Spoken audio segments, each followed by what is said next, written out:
చేసుకున్నప్పటికీ కూడా ఎలాంటి నీకు అవసరం ఉన్నప్పుడు ఈ సత్యనారాయణ స్వామి రథము అనేది ఒక ఉన్నది.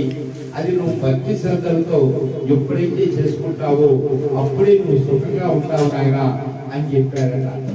చెప్పగానే ఈయన ఏం చేశాడు, మనసులో అనుకున్నాడట, రోజు 4 ఇళ్ళు దోచేసి వచ్చిన కుంభాలు తిని వచ్చిన డబ్బులన్నీ బీరువాలో వేసుకుని సంవత్సరాలు సత్యనారాయణ స్వామి వ్రతం చేసుకుంటే మరి పుణ్యం కలుగుతుందా అనుకుంటున్నాడట మనసులో. కానీ అలా కాదు, నువ్వు చేసే ఏ కార్యక్రమైనా కూడా నిష్టతో చెయ్యి.